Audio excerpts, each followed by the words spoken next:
جس طرح سے جنگ جمل اور صفین میں کہتے ہیں کہ حضرت عائشہ کی اجتہادی غلطی تھی، اور جنگ صفین میں کہتے ہیں کہ معاویہ ابن ہند کی اجتہادی غلطی تھی، اسی طرح سے وہ یہ بات کا اقرار کرتے ہیں کہ فتق نہ دینا حضرت ابوبکر کی اجتہادی غلطی تھی، حق تھا سیدہ کا لیکن نہ دینا اجتہادی غلطی تھی. ہم بھی خاموش ہو جائیں گے اس بات پر.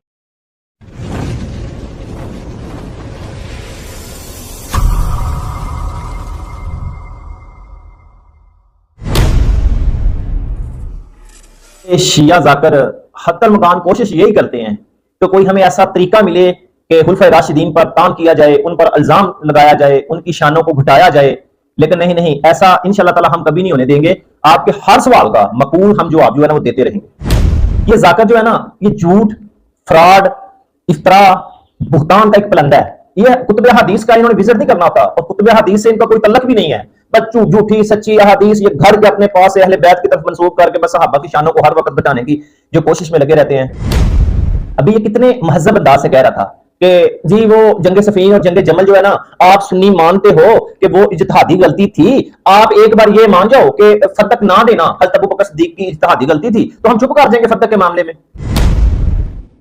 جناب علی وہ اجتہادی غلطی جو ہے نا وہ عثمان غنی کے خون کے قصاص پر ہوئی تھی، اور یہاں اجتہادی غلطی نہیں، یہاں تو حدیث کا معاملہ ہے. ولا نورث ما ترکنا صدقہ، کہ جو انبیاء چھوڑ دیں وہ صدقہ ہے. یہاں حدیث مبارکہ کا معاملہ ہے. اور حضرت ابوبکر صدیق آگے چل کر میں آپ کو بتاؤں گا کہ حدیث لینے میں کتنے محتاط ہوا کرتے تھے.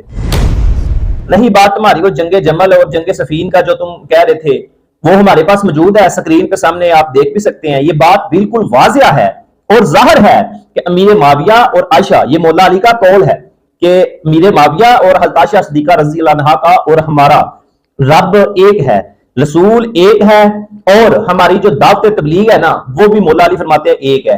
بس ہم میں سیدنا عثمان کے قصاص کے معاملے میں اختلاف ہوا تھا، اور وہ مجتہدین کا اختلاف تھا، کیونکہ اگر مجتہد سے ایک خطا ہو جائے نا تو اس کو ایک ثواب ملتا ہے، اور اگر اس کا اجتہاد ثابت ہو جائے نا اس کو 2 ثواب ملتے ہیں. تو مولا علی تو کہہ رہے ہیں کہ وہ ایک اجتہادی جو جنگ تھی ہماری عثمان غنی کے خون کے قصاص پر، یہ کیا ہوا تم اس کا کمپیریزن کر رہے ہو باغ فدر کے ساتھ. نہیں بات اس کی کہ یہ کہہ رہا ہے کہ ابوبکر صدیق کی آپ اجتہادی خطا مان لو. اور کچھ لوگ یہ بھی ہوتے ہیں کہ اگر حق نہیں بھی تھا بی بی پاک کا سجدہ کا تو ان کو حق دے دینا چاہیے تھا. امام زہبی اپنی کتاب تذکرۃ الحفاظ میں نقل کرتے ہیں، سامنے سکرین پہ چل رہی ہے، کہ حدیث کے معاملے کے اندر، یعنی حدیث کے معاملے کے اندر حضرت ابوبکر صدیق کا مقام یہ ہے، کہا یہ پہلے وہ شخص ہیں جنہوں نے حدیث کو لینے میں احتیاط کو برتا ہے. یعنی ایسے ہی نہیں کہ حدیث کو بغیر دلیل کے آگے پیش کر دیا، بلکہ اچھی طرح جانچ پڑتال اور 100 بار سوچنے کے بعد اگر کوئی حدیث کو آگے پیش کرتا تھا نا تو وہ سیدنا حضرت ابوبکر صدیق تھے. تو یہ کیسے ہو سکتا تھا حضرت ابوبکر صدیق رضی اللہ عنہ وہ حدیث کی مخالفت کرتے. مسند امام احمد بن حنبل وہ یہ بھی سامنے سکرین پہ چل رہی ہے کہ حدیث نمبر 26260 ہے. جب دوسری ازواج مطہرات نے جو صدق مانگا تو اما عائشہ صدیقہ نے بھی یہی کہا تھا ما ترکنا ہوا صدقہ، کہ جن انبیاء جو چھوڑ جائے نا وہ ترکہ وہ تقسیم نہیں ہوتا، وہ انبیاء وارث بنا کے نہیں جاتے. اور ہمارے سامنے بخاری شریف کا وہ جملہ بھی موجود ہے، حدیث نمبر 5358. اسی طرح کا معاملہ نا حضرت علی رضی اللہ عنہ اور حضرت عباس رضی اللہ عنہ کے درمیان ہوا تھا. حضرت عمر رضی اللہ عنہ کے پاس جب اس طرح کا معاملہ آیا نا تو اس وقت حضرت عمر نے حضرت علی اور حضرت عباس رضی اللہ عنہ متوجہ ہو کر فرمایا کہ کیا تم قسم کھا کر کہہ سکتے ہو کہ یہ حدیث نہیں ہے، اللہ نورنا سما ترکنا صدقہ. انہوں نے کہا نہیں، ہم قسم کھاتے ہیں کہ ایسا ہی ہے کہ نبی صلی اللہ علیہ وسلم کی یہ حدیث موجود ہے. تو کیسے ہو سکتا تھا پھر اگر حدیث موجود ہوتی ابو بکر صدیق حدیث کی مخالفت کرتے. اور آپ کی ہی کتاب شیعہ حضرات کی نہج البلاغہ جلد نمبر 1 صفحہ نمبر 202 وہاں لکھا ہے جی مولا علی جو ہے نا وہ خلاف شریعت جو کام ہے نا کرنے والوں کو جو ہے نا وہ آگ میں جلایا کرتے تھے.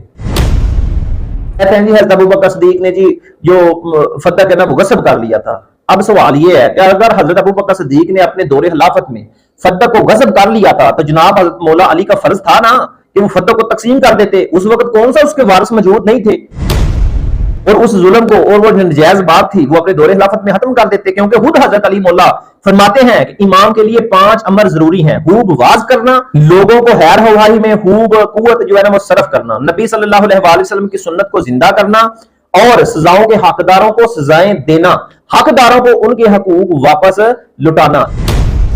لیکن مولا علی خود کہہ رہے ہیں کہ جو حکمران ہوتا ہے نا، جو خلیفہ ہوتا ہے، اس کے لیے 5 عمل ضروری ہیں. یہ آپ کی کتاب نہج البلاغہ جلد نمبر 1 صفحہ نمبر 202 میں آیا ہے. اور دوسری کتاب آپ کی رجال کا حضرت علی کا ارشاد بھی مذکور ہے کہ خلاف شرع کام جو میں کرتے دیکھوں نا اگر کسی کو، تو میں اس کو آگ میں جلاتا ہوں. اگر جو صدق نہ دینا خلاف شریعت تھا تو آپ اس ظلم کو رکوا دیتے، نجائز بات چلی آ رہی تھی آپ ختم کرا دیتے، آپ صدق کو تقسیم کر دیتے، تب بھی حقدار تو موجود تھے نا. لیکن مولا علی نے ایسا نہیں کیا، کیونکہ مولا علی جانتے تھے لا نورث ما ترکنا صدقہ، کہ انبیاء جو ہے نا وہ اپنے مال کا کسی کو وارث نہیں چھوڑ کے جاتے.